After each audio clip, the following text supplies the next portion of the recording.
During the pandemic, roughly 1 million working mothers left the workforce and more could follow. A new survey reveals 23% of women with kids under the age of 10 are considering the move compared to 13% of men. According to Axios, women on average spend 5 more hours on childcare per week, and many had to give up their home office. Women are also less likely to request deadline extensions at work. So this is interesting. What do you guys make of this?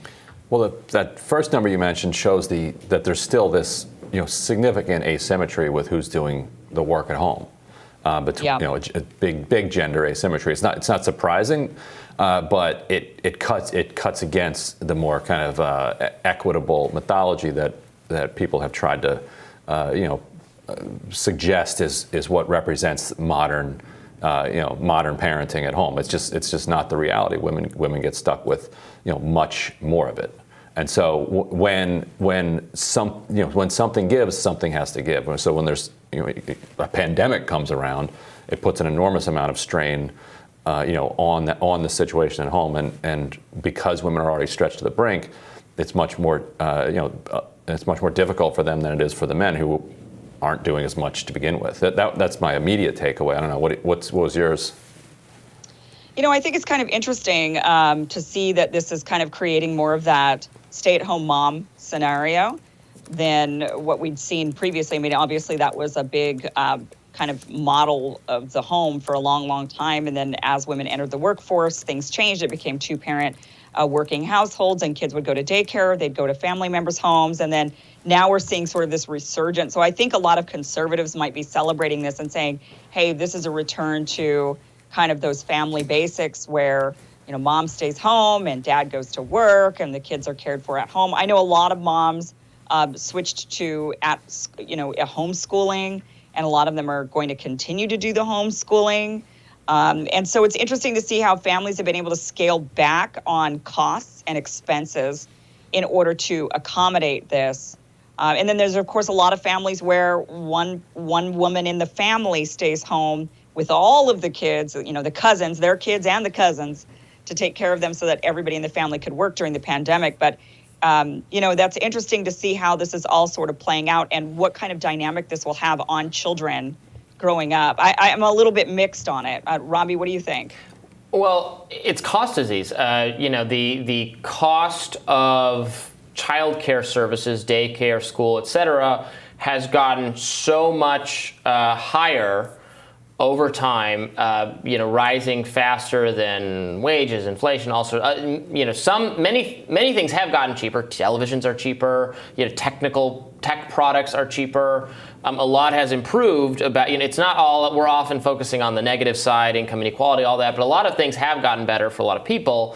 But some healthcare has not gotten more affordable for people. Education has not gotten more affordable for people. So I probably there are a lot of women who would like to work, but because it's fulfilling and so on. But and not just women, men too. But they're not going to. It's not going to be economically worth it enough, because whatever they're making, they have to pay that and then some for services to take care of their children. So then they might not even bother, and that is a problem, and that's something that policy should tackle. And the rising cost of that. Glad you mentioned that, because the reconciliation bill that is working its way through the House this week includes a major provision, a new entitlement really, that would cap your out-of-pocket child care costs at 7% of your income, and it's toward the very high end of income, so that even if you're, because a lot of people who are upper middle class even have trouble paying $3,000, $4,000, $5,000 a month, and if you have multiple kids paying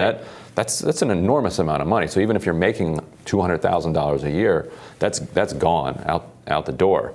So they cap it at 7%. If you make, I think, under 100,000 or so, it's you don't pay anything for childcare.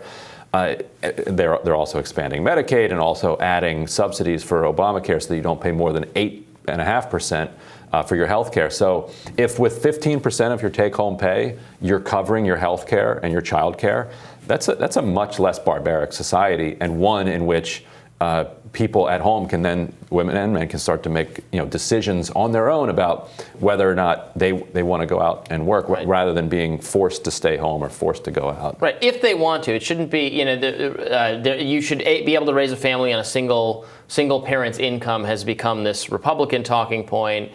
And if both parents want to work, that's great. If one of them doesn't want to work, that should be fine too. It should be a choice. It shouldn't be the right way for society is the man, the father, goes out and earns all the money, and the woman stays at home. But also, it shouldn't be because of sexes we must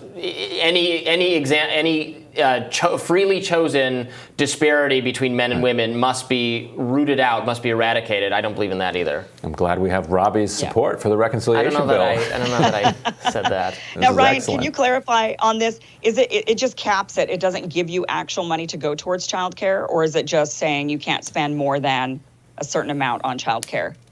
That's a good question. Exactly how they make the payments. I'll get back to you on the specifics of that. It may be that there's some tax rebate situation going on, because it also puts money into building child care centers and also subsidizes higher wages for child care workers, because that's a huge problem. If you have kids right now and you're looking for child care, you know that it's actually really hard to find open spaces because workers aren't making enough money and they're fleeing to other jobs.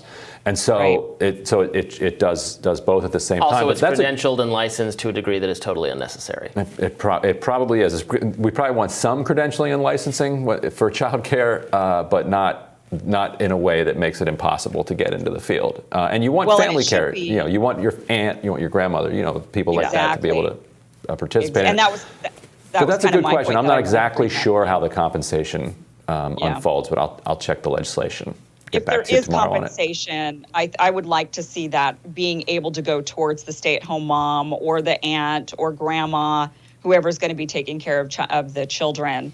I would like, if there is a payout, I would like to see that option, because I do know that a lot of people would prefer. I mean, I was lucky as a kid growing up. I was raised by a single father, but my dad was able to drop me off at my grandma's house or his sister's house. I never went to I went to childcare for 2 weeks, and then my dad's sisters all got together and said, "No way, she's the family. Bring her over here. One more kid, just add her to the mix."